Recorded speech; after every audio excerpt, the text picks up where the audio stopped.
Diskarte o diploma? Isang napakagandang tanong na naisipan ko na nga din i-share pero na-confirm dun sa pagsabi nga ng isang tao sa comment. Ano nga ba yung importante para magtagumpay tayo sa buhay? Importante ba na meron tayong diploma or yung papel nga na makukuha natin sa pagtatapos nga ng isang kurso sa mga kinikilalang mga paaralan?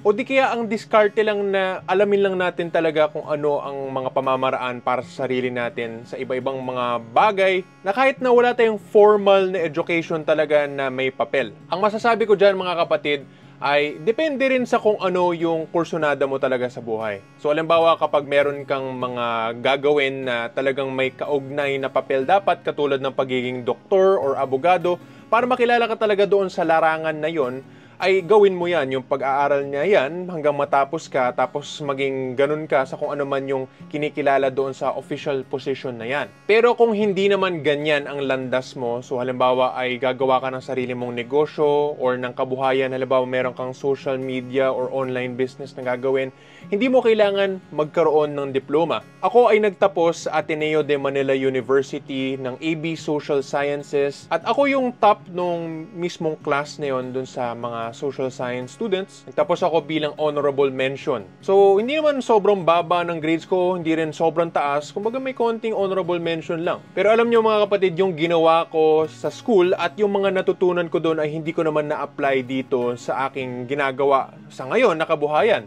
Isa akong ritualista life coach at ang mga pag-aaral ko sa pagiging ritualista life coach na ito ay wala nga sa paaralan. Meron akong nagawa na isang formal training sa pagiging life coach pero hindi ko tinuloy yung ICF or yung International Coaching Federation or yung CCA na Coaches Association dahil nga naisip ko na gagawa ako ng sarili kong paraan na hindi naman pareho sa paraan na ginagawa nila pero kahit papaano ay nakakuha ako ng idea mula sa kanila. Tapos syempre kakaiba talaga yung pamamaraan ko dahil nga gumawa ako ng paghahalo ng spiritual na natatangi talaga at hindi pa nagagawa ng ibang mga life coach. Yung social sciences ko, baka nakatulong din yan para mas lumawak yung pananaw ko pero yung tungkol sa spiritual talaga ay hindi ko naman natutunan sa mga paaralan at hindi talaga sa formal education yan. Ang nangyari sa akin ay natuto nga ako mula sa mga spirito na nakikipag-usap sa akin mula sa kabataan ko pa. At medyo nahirapan talaga ako doon sa unang panahon na walang naggagabay sa akin kasi maraming mga spirito na hindi naman mabuti na pinaglalaroan din ako. Oo mga kapatid, may times na parang ginagahasa ako at ginugulo at parang pinapaikot talaga yung mundo ko na maraming mga nagsasabi sa akin ng mga nagtataliwasan na mga mensahe na parang naguguho yung mundo ko tapos umiikot na hindi ko maintindihan. Ang pinakamahirap talaga sa lahat ay yung kalaban mo yung sarili mo. Kaya nga ay sa lahat ng pagtutuklas ko, sa lahat ng ibang mga spiritual grupo na sinalihan ko at pinag-aralan ko talaga yung mga iba-ibang mga techniques nila. Umabot nga ako sa punto nga, 'di ba, na sinasabi ko kapag dating ko ng 26 years old na magpapakamatay na sana ako dahil nga sobrang gulo na kahit ano yung mga pinag-aralan ko ay hindi pa rin ako naliwanagan. Lahat ng mga ismo at religion ay pinasok ko at inaral para nga lang malaman ko kung ano talaga yung nangyayari sa buhay ko. Kaya nga nagpapasalamat ako kasi nung magpapakamatay sana ako sa Siargao noong 26 years old ako ay nagkaroon ng bagong ihip ng hangin para maliwanagan ako sa kung ano yung kailangan kong gawin at doon na nagsimula yung mas magandang edukasyon mula sa mga puting engkanto. Para medyo sinadya talaga nila na pabayaan ako sa matagal na panahon para matuto siguro doon sa dark side ng spiritual. At ngayon ay nagpapasalamat nga ako kasi na bago yung buhay ko, naging maayos na ang lahat at naging kabuhayan ko na din itong pagiging engkantaong misyonaryo sa pamamagitan ng mga life coaching at ritual services na pinoprovide namin dito bukod pa nga sa mga herbal products na binebenta din namin. Kasama na din yung mga perlas ng kapangyarihan at iba pang mga mahiwagang gamit. Lahat ng mga sinasabi kong yan na mga produkto at serbisyo na ni-develop dito, kasama na din yung pagturo ko nga ng free third eye meditation at pati yung mindfulness meditation at iba pang mga gabay sa kung paano maisaayos ang buhay. Lahat yan ay natutunan ko sa labas ng paaralan. Sa labas ng formal education na tinatawag nga natin ng mga school or classroom. Pati yung pag-vlogging ay naaral ko to dahil sa sarili kong experience na magsubok lang ako Pero sabihin natin kung may libro nga or may school para dyan, ito yung tinatawag nga natin na YouTube University or Google University. Kumbaga, gagawa ka lang ng mga search doon sa mga gusto mong matutunan. Tapos, kasi ang dami ng information ngayon sa internet na kailangan mo lang talaga magsikap na matuto at hindi mo na kailangan na pumunta pa sa formal na education para lang matuto. Hindi ko sinasabi na hindi tayo dapat mag-aral. Ang sinasabi ko ay lawakan natin sa kung ano yung ibig sabihin nga ng pag-aaral. Maraming mga online schools na mas makakakuha ka nga ng mga diploma at certificate at may technical education na ma-apply mo agad para magkakatrabaho ka talaga. Marami kasi sa mga paaralan ngayon ay naghahabol doon sa napakabilis na paglipat at pagdagdag ng impormasyon sa ngayong panahon dahil nga sa pagsabog ng internet. Pwedeng maging advantage or disadvantage ito, depende kung kaya mong sakyan yung daloy ng panahon sa ngayon. Kaya nga yung artificial intelligence na kumakalat ngayon, wala na masyadong gumagawa ng mga essay na talagang sila yung nagsusulat kasi halos ng mga tao ay gumagamit na ng artificial intelligence para nga magpagawa ng mga essay sa robot. Ang punto ko dito, mga kapatid, ay naging sobrang available na ang impormasyon at education sa mga tao dahil nga sa internet at nasa sa atin na lang ang diskarte sa kung gusto nating matuto. Karamihan sa mga top employees na kinukuha nga ng Facebook, Amazon, Google, at eBay at iba pang mga international na super laking mga kumpanya sa ngayon na tinitingalaan natin at normal na sa buhay natin,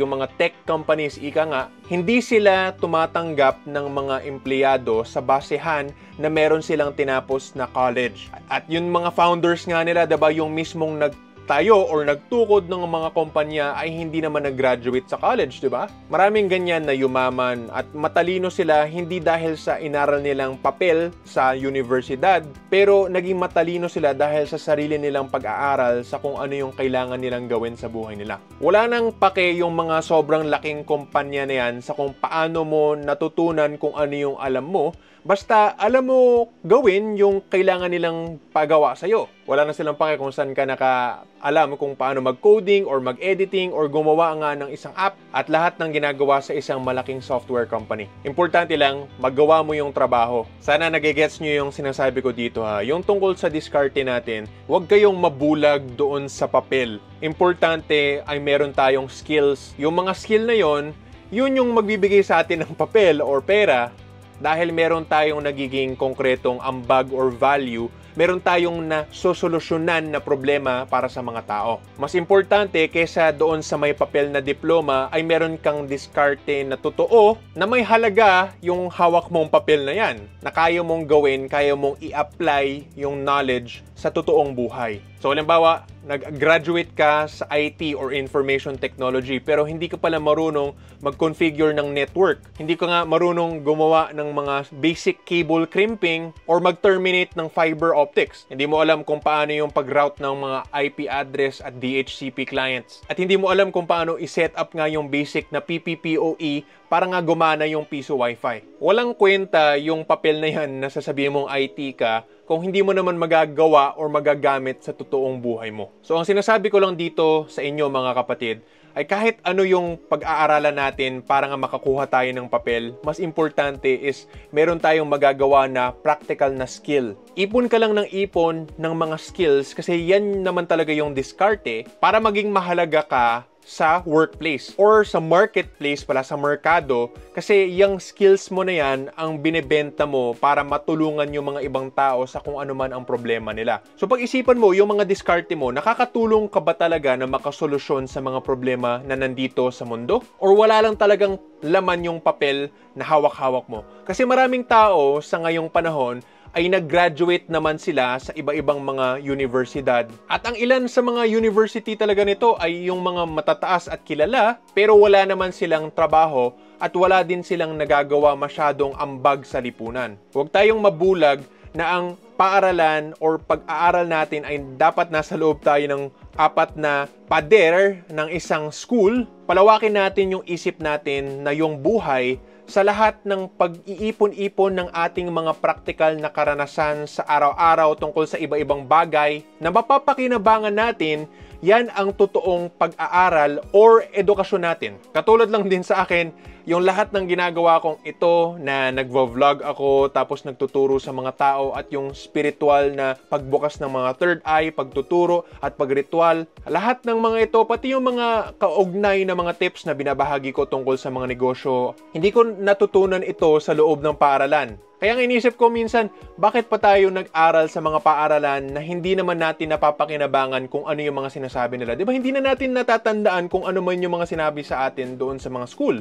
Well, at least yan yung karanasan ko ha. Ang totoong edukasyon, mga kapatid, ay ang pagdiskarte natin sa araw-araw at matuto tayo hindi lang sa paaralan at hindi lang kung meron tayong papel o wala, kundi kung ano ang practical na skill na mabibigay natin bilang halaga or value sa mga tao sa pamamagitan ng pagsolusyon sa kanilang mga problema. Ang diskarte natin ang susi para sa ating pagtagumpay sa buhay. Ang mundo at ang buhay ang ating paaralan. Para magabayan ka dito sa topic kong ito ay gumawa ako ng free gabay sa diskarte para maipasok mo sa sarili mo yung mindset na ibinabahagi ko sa iyo at ma-maximize mo kung ano nga yung pagdiskarte sa buhay. Gayunpaman, gawin natin ang kabutihan, hindi tayo gagawa ng kasamaan para tayo ay umangat sa lahat ng aspeto sa buhay, balanse lang sa material at sa spiritual. Maraming salamat po mga kapatid at God bless.